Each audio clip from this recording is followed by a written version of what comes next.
দেশের অর্থনীতির চাকা সচল রাখার অন্যতম মাধ্যম হচ্ছে প্রবাসীদের আয় বা রেমিটেন্স। কিন্তু নানা কারণে অবহেলিত হন প্রবাসীরা। বিশেষ করে দেশে ও দেশের বাইরে আসা যাওয়ার পথে বিমানবন্দরে নানা রকম ভোগান্তির মুখে পড়তে হয় তাদেরকে। কখনো বিমানবন্দরে লাগেজের জন্য ঘণ্টার পর ঘণ্টা অপেক্ষা করতে হয়, আবার কখনো কাঙ্ক্ষিত সেবা না পেয়ে হয়রানির মুখে পড়তে হয়। ৫ আগস্ট সরকার পতনের পর প্রবাসীদের আয়ের পালে আবারও বাতাস লেগেছে।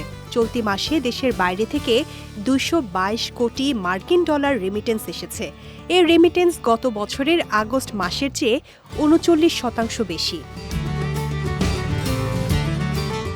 এমন অবস্থায় ছোট পর্দার জনপ্রিয় অভিনেতা ফারহান আহমেদ জোভান প্রবাসীদের নিয়ে নিজের একটি দাবির কথা জানিয়েছেন।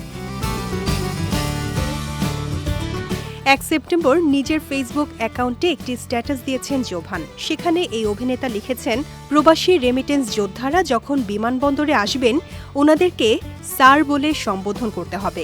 বিমানবন্দরে একজন সচিব যে সম্মান পায় তার মতো সম্মান দিতে হবে প্রবাসী রেমিটেন্স যোদ্ধাদের।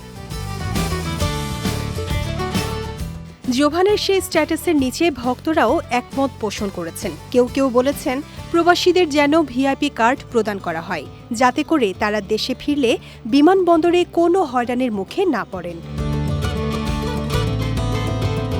বর্তমানে নাটক আর ওটিটি প্ল্যাটফর্মের কাজ নিয়ে ব্যস্ত সময় পার করছেন অভিনেতা জোভান।